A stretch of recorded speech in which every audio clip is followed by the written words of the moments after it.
Hello friends, कैसे हैं आप सब लोग। मैं एक बार फिर से सीए रोहित बिश्नोई आपके लिए लाया हूं बहुत ही स्पेशल वीडियो। और ये वीडियो जो मैंने आपको बताई है, जैसे कि आपने थंबनेल में देखा है कि आपके मरने के बाद आपके घर वालों को जो आपने इंश्योरेंस पॉलिसीज़ कराई उनका पैसा या इन्वेस्टमेंट कोई कर रखा है, आप लोगों को उसकी नॉलेज है या नहीं है, या किस तरह हमें रिकॉर्ड्स मेंटेन करने चाहिए in case of unfortunate death, हमारे घर वालों को सारे रिकॉर्ड्स हमारे एक्सेस कर सकें। और ये जो वीडियो मैंने बना रहा हूँ, अभी रिसेंटली मेरे एक फ्रेंड की डेथ हो गई है और उसने भी कोई चीज़ मेंटेन नहीं कर रखी और उसके जो घर वाले हैं इस टाइम फाइनेंशियल क्राइसिस से गुजर रहे हैं। तो मैं चाहता हूँ आप लोगों के साथ ये चीज़ ना हो, इसीलिए मैं ये वीडियो बना रहा हूँ और आप इसका बेनिफिट ले सकते हैं। इसमें मैं आपको सारी चीज़ प्रोवाइड करूँगा, आप कैसे रिकॉर्ड्स मेंटेन कर सकते हैं, कैसे अपने इन्वेस्टमेंट्स को, इंश्योरेंस पॉलिसीज़ को कैसे प्रॉपर्ली पे कर सकते हैं, टाइमली रिमाइंडर कैसे सेट कर सकते हैं। तो आइए शुरू करते हैं। आज की वीडियो बहुत ज़्यादा इंपॉर्टेंट है गाइस, तो प्लीज़ इसे स्किप मत करिए। मैं आपको एश्योर करता हूँ, अगर आप ये वीडियो देखेंगे तो in case of any death, आपकी फैमिली में किसी की डेथ हो जाती है, अगर आप इस सारी वीडियो को फॉलो करेंगे तो आपके घर वालों को पूरा पैसा, पूरे इन्वेस्टमेंट की नॉलेज, इंश्योरेंस का पैसा, सब चीज़ें घर वालों को ईजिली मिल सकते हैं और आप लोगों के लिए भी सारी चीज़ें मेंटेन करना बड़ा ईजी रहेगा। तो आइए शुरू करते हैं आज की video. Management of records, reminders of all important dates and nomination details. जैसा कि मैंने आपको बताया, इसमें यहाँ पर लिखा भी मैंने कि एक डायरी और एक्सेल फाइल आप मेंटेन करें in case of unfortunate death. आपके जो आपके लव्ड वंस हैं वो आपका पता लगा सकें कि आपके इन्वेस्टमेंट्स कितने थे, लाइबिलिटीज़ कितनी थी, इंश्योरेंस पॉलिसीज़ कितने थे। तो सबसे पहले जो टॉपिक है हमारा इसमें मैनेजमेंट ऑफ रिकॉर्ड्स है। Records, all important records. Records कौन से इंपॉर्टेंट रिकॉर्ड्स में आते हैं वो मैं अभी डिटेल में नीचे डिस्कस करूँगा। सबसे पहले आपको जो भी इंपॉर्टेंट रिकॉर्ड्स होंगे, 3 जगह उन्हें मेंटेन करना है। एक तो जितने भी आपके डॉक्यूमेंट्स हैं उसका एक फ़ोटोकॉपी सेट बनाएंगे। सेकंड, जितने भी डॉक्यूमेंट्स होंगे आप उन्हें स्कैन करेंगे और अपनी मेल आईडी पर सेंड करेंगे। थर्ड, जो आपके ओरिजिनल पेपर होंगे वो सेपरेटली एक प्रॉपर फोल्डर में रखेंगे और जो डॉक्यूमेंट्स आपको बहुत कम यूज़ करने हैं, 5 साल में एक बार, 20 साल में एक बार, वो आप अगर लॉकर ले रखा है लॉकर में रखिए, और अगर लॉकर नहीं है तो प्रॉपर वार्डरोब या ड्रॉअर में आप बिल्कुल सिस्टमेटिक तरीके से रखिए। तो अब देखते हैं इंपॉर्टेंट रिकॉर्ड्स होते क्या क्या हैं। What are the important documents.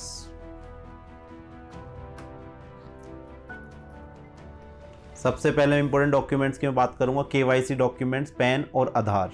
सबसे ज़्यादा डेली यूज़ में यूज़ होने वाली चीज़ें हैं पैन और आधार। आप अपना एक, मैंने आपको बता दिया कैसे रखने हैं, फ़ोटोकॉपी अपने पास रखिए। फ़ोटोकॉपी आप कलर फ़ोटोकॉपी कराइए तो वो एज ओरिजिनल काम करेगी आपकी। सेकंड आता पासपोर्ट और वोटर आईडी। ये बहुत कम यूज़ होते हैं, इन्हें आप घर पे रखिए, अपने साथ कैरी करने की बिल्कुल ज़रूरत नहीं है। अब जो थर्ड इंपॉर्टेंट केस आता है इंश्योरेंस पॉलिसीज़, ये बहुत ज़्यादा इंपॉर्टेंट है। जब भी हम कोई पॉलिसी कराते हैं हमें एक बॉन्ड मिलता है और वो बॉन्ड हमारा केवल मैच्योरिटी के टाइम पर यूज़ होता है, तो उसे आप या तो लॉकर में रखिए और अगर लॉकर नहीं ले रखा है तो सेपरेट फोल्डर में रखिए। ये बहुत ज़्यादा इंपॉर्टेंट है।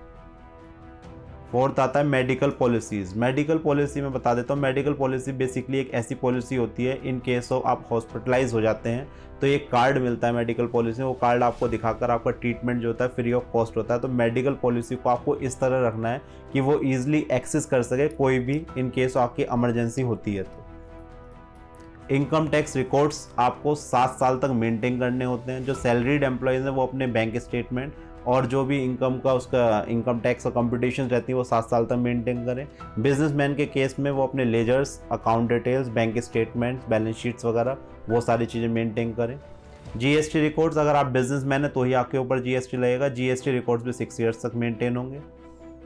सर्टिफिकेट और मार्कशीट हमेशा आपको स्कैन करा के रखनी है, ओरिजिनल कॉपी प्रॉपर फोल्डर में रखनी है और एक सेट फोटोकॉपी का रखना है इस चीज़ में। अब आता अकाउंट डिटेल्स, चेकबुक और बैंक स्टेटमेंट। अगर आप इनकम टैक्स के दायरे में आते हैं तो 7 साल तक इन चीज़ों को रखना ही रखना है, और अगर आप नहीं आते हैं तो 1 साल का आप रखिए, और अगर आप बिजनेसमैन हैं तो भी आपको 7 साल का रखना है क्योंकि इनकम टैक्स आपके ऊपर एप्लीकेबल होगा। और एक चीज़ का और ध्यान रखिए, कोई भी चेक आप साइन करके उसे ब्लैंक मत छोड़े क्योंकि वो मिसयूज़ हो सकता है। इन्वेस्टमेंट डिटेल्स, अगर आप कोई भी इन्वेस्टमेंट करते हैं उसका प्रॉपर रिकॉर्ड रखना है, वो मैं आपको बताऊंगा। अभी मैं एक एक्सेल फाइल और आपको दूंगा इसके साथ कि आप उसके अंदर इन सब चीज़ों को कैसे प्रॉपरली मैनेज कर सकते हैं। लॉकर डिटेल्स, अगर आपने लॉकर ले रखा है, कौन सी बैंक का ले रखा है, उसकी की कहाँ पर है, ये सब चीज़ें आपको ढंग से मेंटेन करनी है। लैंड ओनरशिप डॉक्यूमेंट्स, अगर आपने कोई लैंड ले रखी है, व्हीकल ओनरशिप डॉक्यूमेंट, ये बिल्कुल प्रॉपर तरीके से रख रहे हैं। और व्हीकल के डॉक्यूमेंट गाड़ी में रखें, इससे अगर आप कहीं बाहर जाएं तो आपके साथ ऐसा इंसिडेंट ना हो कि घर पर रह गए, और एक फ़ोटोकॉपी उसकी घर पर रखिए। यूटिलिटी बिल्स, जो आपके लाइट के बिल आते हैं, ये भी आप बिल्कुल प्रॉपर रखने हैं, क्योंकि इन केस ऑफ अगर आपको दिखाने पड़ते हैं ओरिजिनल, और जो उसकी रिसिप्ट होती है पेमेंट की वो भी ढंग से रखिए। अगर आप पेटीएम वगैरह से किसी चीज़ से पेमेंट करते हैं तो उसकी रिसिप्ट निकाल कर प्रॉपर फाइल में मेंटेन करिए। और next very important, warranty documents. आप कोई चीज़ परचेस करते हैं, उसकी वारंटी होती है, बट जब इन केस आपको वारंटी यूज़ करनी होती है, आपको उसका बिल नहीं मिल पाता, तो आप अगर स्कैन करके रखेंगे तो इमरजेंसी के केस में आप उसे यूज़ कर सकते हैं, वारंटी का बेनिफिट उठा सकते हैं। सबसे ज़्यादा यहाँ पर हम लोग लापरवाही बरतते हैं, कोई चीज़ लाते हैं, उसकी सेलिब्रेशन करते हैं, बट उसके बिल्स वगैरह कहाँ रखे हैं वो हमें नहीं पता होता है। तो again it is very important. Now most very important कि एक्सेल फाइल ही मैं आपको दे दूंगा, अभी डिस्कस करेंगे इस चीज़ को। तो गाइज ये थे सारे इंपॉर्टेंट रिकॉर्ड्स। आपको ओरिजिनल कॉपी इसकी प्रॉपर सेपरेट फोल्डर में रखनी है, एक सेट फोटोकॉपी का रखना है, और स्कैन करके अपनी मेल आईडी पर सारे पेपर लेने हैं, और पेपर भी इस तरह लेना है प्रॉपर फाइल बनाकर। फॉर लाइक एग्जांपल KYC, अगर आपको ज़रूरत पड़ती है तो आप सर्च मेल करें और वो वाली चीज़ निकल कर आए और आप दे सकें। तो ये हमारी बात हुई रिकॉर्ड्स की। अब दूसरी चीज़ है रिमाइंडर्स ऑफ पेमेंट। अब हमारे महीने में हर एक चीज़ का, एक मिनट,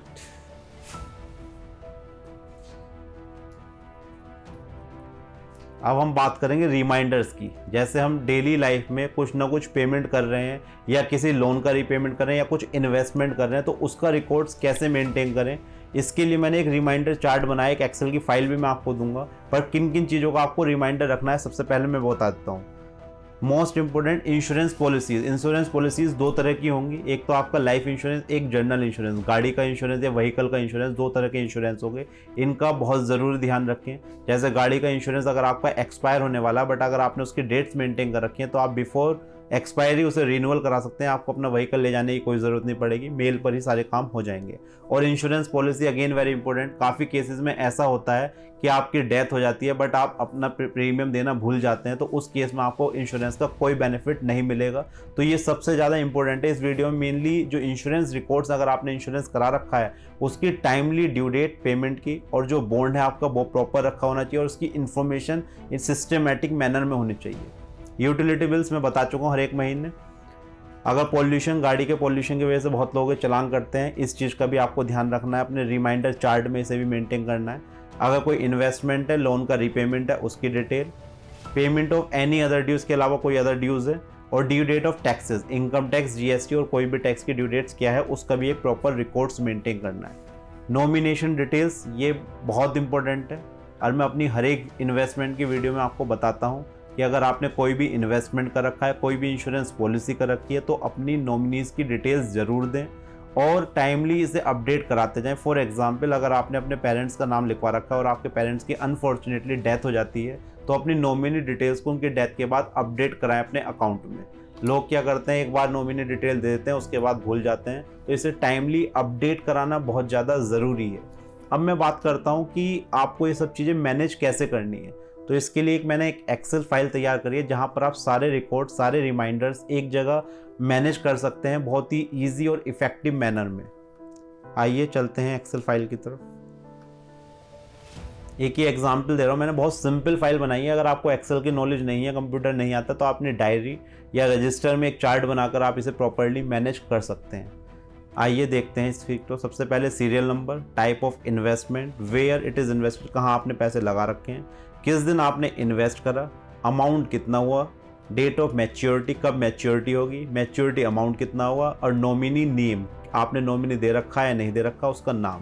फॉर एग्जांपल, आपने LIC ली, कहाँ से आपने ली, ICICI बैंक से लिया आपने। डेट ऑफ इन्वेस्टमेंट, किस दिन आपने इन्वेस्ट करा, अमाउंट कितना था, कब वो मैच्योर होगी, कितनी मैच्योरिटी होगी, नॉमिनी कौन है।